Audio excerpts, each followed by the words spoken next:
When did you first meet Stephanie McMahon? Would it have been in '96? No, this is the really cool story, a real life meeting. And I ended up using this during a promo. And the only thing I asked you to mention two things when I found out we were talking about Stephanie.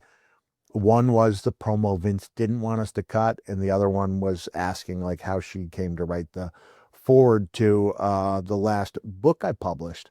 But when I gave that promo, I really believe in the realism and the borderlining that Terry Funk used to talk about because people can tell when things are true. And I talked about how I met Stephanie. It was right after Hell in a Cell. Now, I said I still had a tooth stuck in my nose. I don't know if that was the case, but this is in between being thrown off and through the cell and when I came back out for the slowest, most pathetic run in wrestling history. And I got the word that Pat Patterson's, longtime partner, Louis, had passed away. Now, for years, I thought Louis passed away during the show and that I was the cause of it. I bore that burden for quite a while unnecessarily. But when I walked into Vince's office, Pat was just shaking. He was so upset. And I saw and I gave Pat a big hug like this, and I looked over and I see Linda McMahon, and then I see this very nice young lady, and she said that she said I had the tooth stuck in my nose, that I gave her a crooked little smile, and that was the first time I met Stephanie Wow. in Vince's office after Hell in a Cell, but before I returned for the slowest, most pathetic run in wrestling history. That's unbelievable. What a night, man. Yeah, 100% true story. I saw something pop up on my feed with a Stephanie McMahon shirt, and it just says something about if you're a Stephanie McMahon fan and were born in June. I don't know why but I ordered this shirt. It's not a WWE shirt. Stephanie doesn't see any money from it, but it's a way for me to proudly proclaim that I'm a Stephanie McMahon guy. I check into a hotel with Colette and the kids, and I'm not a real nuisance. Like maybe one out of every 20 times I go to a hotel, I go back down. I said, the room smells like smoke. And they go, well, it's a non-smoking hotel. I said, I don't doubt that. I'm just telling you somebody was smoking in the room. Well, no. Somebody, 95% of the time, I'm pretty happy with the hotel room. But in this case, the air conditioner's not working. Jacksonville in the summer is an issue. So I make a phone call, and the guy knocks on the door and he says, we're going to move you to a different room. I go walking down the hall and he sees my Stephanie McMahon shirt. He goes, Stephanie McMahon, I can't stand her. I said, well, maybe she's just really good at doing her job. He goes, oh, I think she and Triple H are running that company to the ground. And I don't know whether the guy's messing with me or not. Right. So he says completely unprompted, you know who I like is Mick Foley. And he also throws Shamrock's name in there, right? Interest of full disclosure. You know what I like is Mick Foley. So I go, I got to agree with Ric Flair about that guy. He is it's a Glorified stuntman. glorified stuntman.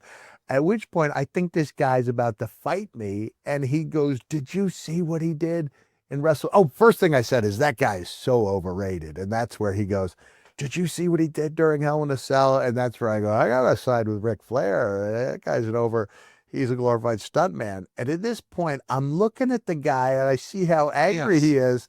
Now, I've got the short hair, not like the long hair I used to have. And I finally go, dude, I'm him. And he acts as if he'd been hit with a double-barreled shotgun. It literally takes him off his feet, where he takes a bump on his butt.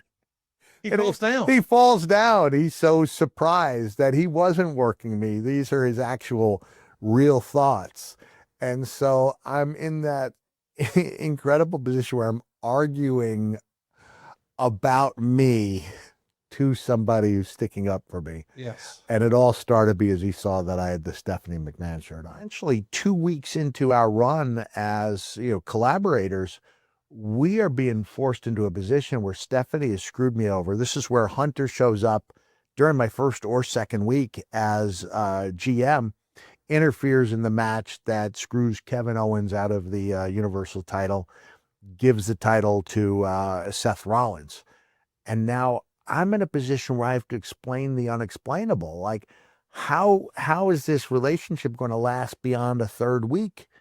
And I believe in every I being dotted, every T being crossed. And I don't like the idea that she's just screwed me over. So I go to Vince and I plead my case, and I get about 10% of what I've asked for. But before I go and talk to Vince, I talked to Stephanie, and she goes, Mick, I talked to my dad. Like, he just doesn't, Vince was a proponent of pure evil. And I think that's what he saw as being Stephanie's guidepost, the desire to emotionally decimate people. I thought we needed more room to grow. I come out of Vince's office after getting about 10% what I wanted, and Stephanie's waiting, and she's got a crew with her. She goes, Mick, let's do it our way.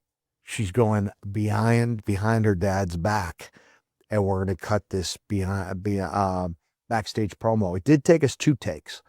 I'd like to say it took us just 1, but it was all that real stuff about the meeting up after the Hell in a Cell, the tooth in the nose, the shy smile, and it just felt like it was working while we were doing it. And who comes walking out of his office just as we're finishing up? Oh, Mr. McMahon. He goes, what's going on here? And Stephanie goes, Dad, Mick and I just thought we would try it one time our way. And I'm telling you, Conrad, it was like the longest 3 minutes with Vince just staring at the monitor. And I go to walk away, and he goes, where the hell are you going? I said, I'll be right here watching the monitor with you. He watches the 3 minutes. And it seemed to take 30 seconds. Maybe it was 5 or 10, but you know the way things are under pressure. He nods his head and goes, we'll do it your way.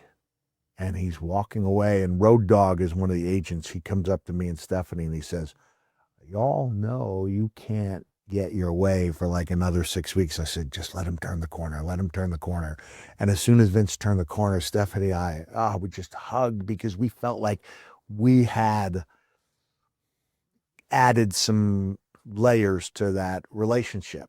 And it may not have been everything everyone wanted for it. And we were working in confines that I did not have working within confines I didn't have when I was the commissioner, where I could do anything I wanted, as long as once in a while I got angry and made the matches I was supposed to make. But in this case, we bought ourselves some time, and I think we created new dimensions to that character. And I remember for the rest of the day, I kept looking around to see who smelled around me, and it was me. It was that you smell a different way when you're under stress, at least occasionally. And I was feeling the stress. It was whatever it was secreted. Like, I only smelled that way a handful of times in my life, but I felt a lot of pressure that night, because I wanted everything I did to be good, and I wanted this GM role to work out.